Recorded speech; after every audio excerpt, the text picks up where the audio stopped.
Hello guys, welcome to my YouTube channel. বন্ধুরা, আজ আমরা অষ্টম শ্রেণীর ইতিহাস সেকেন্ড ইউনিট টেস্ট সাজেশন আলোচনা করব। চলো দেখা যাক। দেখো, তোমাদের ইতিহাসে সেকেন্ড ইউনিট টেস্টে অধ্যায় 4, 5 ও 6 পর্যন্ত আসবে। চলো শুরু করি। দেখো, অধ্যায় 4-এ শর্ট কোশ্চেন এগুলো আসবে। ইজারা ব্যবস্থা প্রথম কে চালু করে, কত সালে চালু করে, এবং এখানে দেখো চিরস্থায়ী বন্দোবস্ত কে কত সালে চালু করে। এগুলি শর্ট কোশ্চেনের মধ্যে আসার সম্ভাবনা আছে। দেখো, সূর্যাস্ত আইন কাকে বলে বা সূর্যাস্ত আইন কি, এটি এবারে খুবই গুরুত্বপূর্ণ বা ভেরি ভেরি ইম্পর্টেন্ট আছে। বড় কোশ্চেনের মধ্যে আসার সম্ভাবনা আছে। দেখো, রায়তওয়ারি বন্দোবস্ত সম্পর্কে আলোচনা করো, অথবা মহলবাড়ি বন্দোবস্ত, এ দুটির মধ্যে একটি এবারে আসার সম্ভাবনা আছে। এখানে দেখো 58 নম্বর পেজে মহাজনী ব্যবস্থা কাকে বলা হয়। এরপর এর পরের পাতায় অর্থনীতি আধুনিকীকরণ বলতে কি বোঝো তা আলোচনা করো, এবং নিচে দেখো দাদন কি বা দাদন কাকে বলা হয় এটি করে যাবে।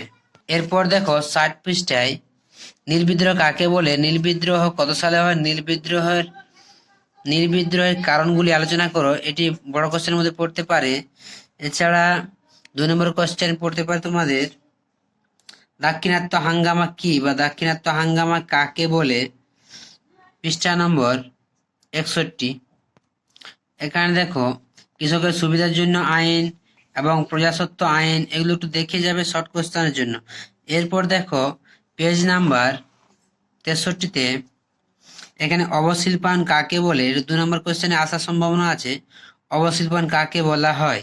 পেজ নাম্বার 65-তে দেখো এখানে শর্ট কোশ্চেনে আসার সম্ভাবনা আছে।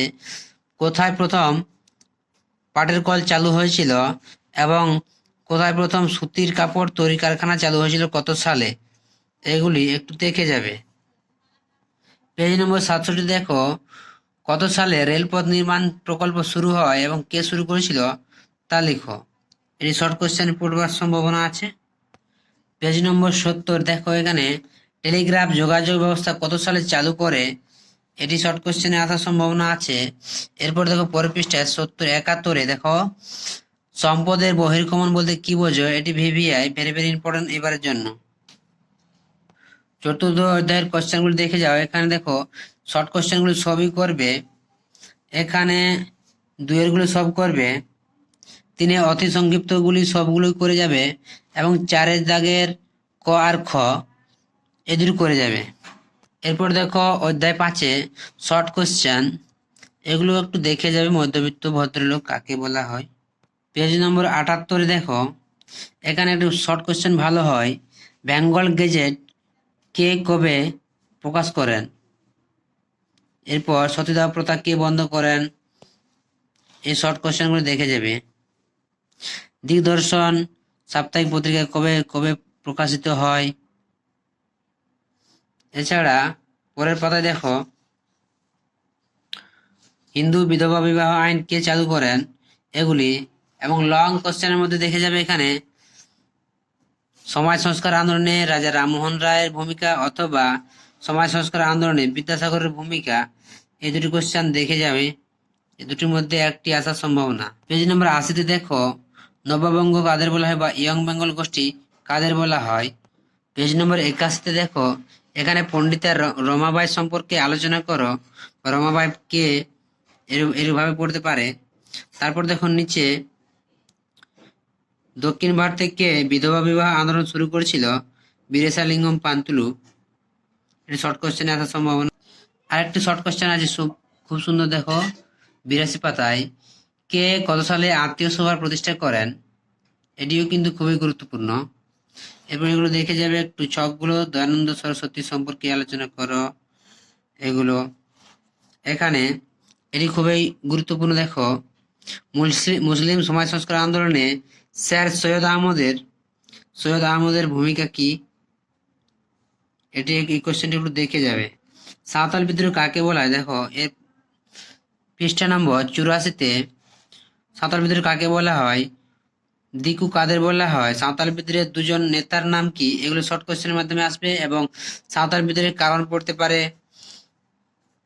সাঁওতাল বিদ্রোহের কারণগুলি কি ছিল তা দেখা লিখবে। এখানে একটা শর্ট কোশ্চেন আছে, দেখো হিন্দু প্যাট্রিয়ট পত্রিকার সম্পাদক কে ছিল?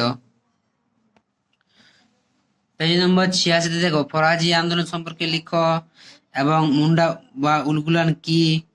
এইখানে দেখো ভারতের প্রথম কে ওয়াবি আন্দোলনের সূচনা করেছিল? মীর নিসার আলী কে বা তিতুমিরের আসল নাম কি? বাঁশের কেল্লা কে তৈরি করেছিল? এখান থেকে অনেকগুলি শর্ট কোশ্চেন আসার সম্ভাবনা আছে। বাংলায় নীল চাষ কত সালে শুরু হয়? নীল নীলদর্পণ নাটকটি কার লেখা? এগুলো শর্ট কোশ্চেনে আসবে এবং লং কোশ্চেনে আসবে আপনার তোমাদের, দেখো লং কোশ্চেনে আসবে নীল বিদ্রোহ কাকে বলে? নীল বিদ্রোহের কারণগুলি আলোচনা করো। এটি হচ্ছে বড় কোশ্চেন। পেজ নাম্বার 93 দেখো ভারতের শেষ মুঘল সম্রাট কে ছিল বা মুঘল সম্রাটকে কোথায় কত সালে নির্বাসনে পাঠানো হয়েছিল? এটি পড়ার সম্ভাবনা থাকে। দেখো পেজ নম্বর 94 ব্রিটিশ সাম্রাজ্য কাকে বলা হয় বা মহারানী ঘোষণাপত্র কি? এখান থেকে কোশ্চেন আসার সম্ভাবনা থাকে। এরপর দেখো 96 পাতায় এখানে একটা ছক আছে, এটা করে যাবে এবং 2-এর দাগের কোশ্চেন গুলো, 3-এর দাগের গুলো, 4-এর দাগের ক গ ঘ এগুলো করে যাবে। এরপর দেখো অধ্যায় 6 এখান থেকে অনেকগুলো শর্ট কোশ্চেন হয়। দেখো সভা সমিতির যুগ কাকে বলা হয়? ইন্ডিয়ান লীগ কে কবে প্রতিষ্ঠা করেন? হিন্দু মেলা এখান থেকে থিওসফিক্যাল সোসাইটি, ইন্ডিয়ান অ্যাসোসিয়েশন কে প্রতিষ্ঠা করেন? 98 পৃষ্ঠায় ইলবার্ট বিল বিতর্ক কি? এটা দেখে যাবে। এখানে হিউম ডাফরিন ষড়যন্ত্র তত্ত্ব বলতে কি বোঝো? এটাও একটু দেখে যাবে। এরপর চলে আসে আমরা পরের পাতায়, দেখো 99 পাতায় দেখো নাট্য বিনয় নিয়ন্ত্রণ আইন কে কবে জারি করেন? শর্ট কোশ্চেনে এটা আসতে পারে। বা দেশীয় মুদ্রণ আইন কে কবে জারি করেন? 100 পাতায় দেখো এখানে 3 দিনের তামাশা বলতে কি বোঝো? একটু দেখে যাবে। 102 পাতায় দেখো অর্থনৈতিক জাতীয়তাবাদ বলতে কি বোঝো? এবং 103 পাতায় দেখো এখানে সম্পদের নির্গমন বলতে কি বলা হয়? এটিও ভেরি ভেরি ইম্পর্টেন্ট। এরপর দেখো 104 পাতায় এখানে দেখো লাল বালপাল কাদের বলা হয়? নরমপন্থী চরমপন্থী কাদের বলা হয়? এরপর দেখো পরের পাতায় দেখো এখানে শিবাজি উৎসব কে কবে চালু করেন? 106 পাতায় দেখো জাতীয় কংগ্রেসের সুরাট অধিবেশন, এটা একটু পড়ে যাবে। এরপর দেখো 107 পাতায় বঙ্গভঙ্গ বিরোধী আন্দোলন কবে হয়? স্বদেশী যুগ বা স্বদেশী আন্দোলন। 110 পাতায় দেখো এখান থেকে কোশ্চেন হতে পারে যে বঙ্গভঙ্গ রদ কবে হয় এবং রাখি বন্ধন কে চালু করেছিল? রাখি বন্ধন কত সালে চালু করেছিল? এরপর দেখো 112 পাতায় এখানে অনুশীলন সমিতি কে প্রতিষ্ঠা করেন? ঢাকা অনুশীলন সমিতি কে প্রতিষ্ঠা করেন, কত সালে করেন? এরপর দেখো মোরলে মিন্টো সংস্কার আইনটা একটু দেখে যাবে 113 পাতায়। কিংসফোর্ড কে হত্যার জন্য কারা চেষ্টা করেছিল? বাঘা যতীনের পুরো নাম কি ছিল? এবং শর্ট কোশ্চেন করে যাবে যে অগ্নি শিশু কাকে বলা হয়? ক্ষুদিরাম বসুকে। এরপর দেখো 114 পাতায় একের দাগে শর্ট কোশ্চেনের ছবি করে যাবে 2-এর গুলো, 3-এর গুলো ছবি করে যাবে, 4-এর গুলো এটা দেখে যাবে। তো বন্ধুরা এই ছিল অষ্টম শ্রেণীর ইতিহাসের দ্বিতীয় পর্যায়ক্রমিক মূল্যায়নের সাজেশন। ভিডিওটি যদি ভালো লাগে তবে অবশ্যই লাইক, শেয়ার ও কমেন্ট করে জানাবে এবং চ্যানেলে নতুন হয়ে থাকলে অবশ্যই সাবস্ক্রাইবটা করে রাখবে। ধন্যবাদ।